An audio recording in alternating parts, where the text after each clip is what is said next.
Hi, this is Kevin from Passion for the Word. Before we get into today's video, we'll get the housekeeping out of the way as we always try to do. If these videos mean very much, you hit the share button. Share them with your friends. Get the word out. That's huge for us. That's a big help for us. Keep praying for us. We could definitely use the prayers. We feel them when they come in. Just keep praying for us. Keep praying for us to do God's will with this ministry. Hit the notification bell, and YouTube will let you know when we do a new video immediately. We also have a Passion for the Word Facebook page. If you sign up for that, we post all the videos there, and I do some other post some other Christian memes and just different things that hit. It's just put some Christian things out there in that. Speaking of Facebook, I'm a member of several different groups on Facebook, and some of them are evolution versus creation groups. Several of the groups have a lot of atheists in them, and I end up discussing with atheists. The verse we're going to cover today is a verse that atheists often try to use to tear apart the Bible.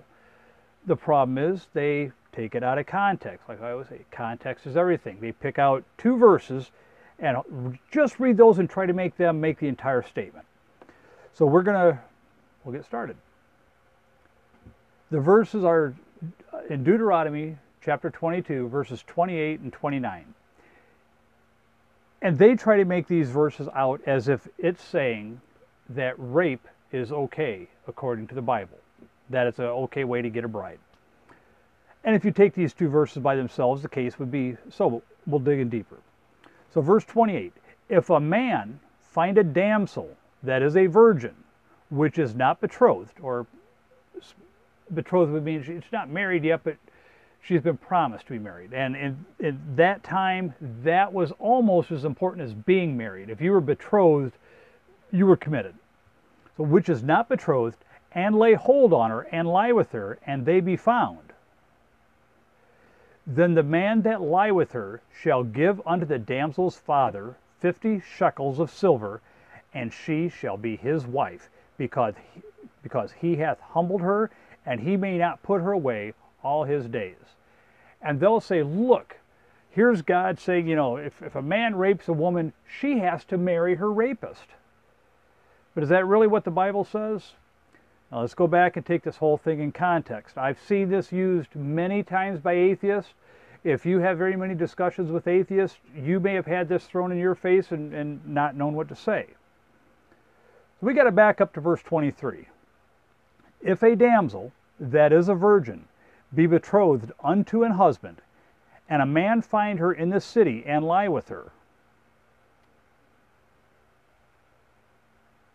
then ye shall bring them both out unto the gate of that city, and ye shall stone them with stones, that they die, the damsel because she cried not, being in the city, and the man because he hath humbled his neighbor's wife, so thou shalt put away evil from among you. You see what's critical here? Because she cried not. They were in the city. She made no sound. She didn't ask. She didn't call for help. Now I'm going to say, someone's going to say, well, what if he covered her mouth? Well, I'm going to say if there were bite marks or some kind of evidence of a struggle, that would qualify. This is implying that because she cried not out, that it was consensual. She didn't fight. She let it happen. She was okay with this. That's what the cried out, or the fact that she didn't cry out, is implying. If there was evidence of some kind of resistance, crying out, bruises, whatever, it changes the whole story.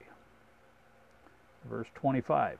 But if a man find a betrothed damsel in the field, and the man force her and lie with her, then the man only that lay with her shall die. Now they're in the field, no one's hearing it. He forced her. Notice the difference. The other one doesn't mention force. Here it's mentioning in the field where no one's going to hear it, and he forces her. Next verse, 26. But unto the damsel thou shalt do nothing. There is in the damsel no sin worthy of death. For as when a man riseth against his neighbor and slayeth him, even so is this matter. So we're not talking about rape being okay in the Bible.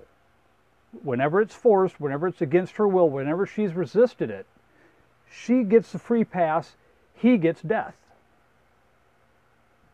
So when we come to 27, for he found her in the field, and the betrothed damsel cried, and there was none to save her. That's innocence right there. And we get back to the 28, 29. If a man find a damsel that is a virgin, which is not betrothed, and lay hold on her, and lie with her, and they be found. No mention of her crying out. Then the man that lie with her shall give unto the damsel's father 50 shekels of silver, and she shall be his wife, because he hath humbled her, and he may not put her away all his days. So basically, if two people are found having premarital sex and they get caught, they were forced to be married. You shouldn't have premarital sex. That's all through the Bible anyway. It's not okay to have premarital sex, not biblically anyway. You can make all the arguments you want for worldly things. On this page, we're talking biblically. That's where our truth is found. The Bible does not condone rape at all. But it does expect, if the woman is being raped, it does expect her to make some effort to prevent it. If she doesn't, it's considered consensual. Whether that evidence is, as specifically mentioned with crying out, I'm as sure as I can be on this, that if there was evidence of a struggle, because the one it mentioned in the field, he forced her.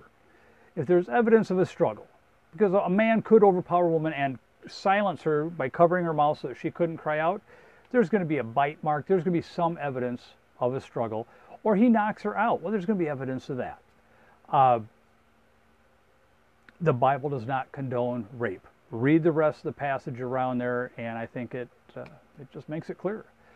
If this is something that someone hits you with, I hope you remember these other verses and give them back to them. Thank you, and God bless.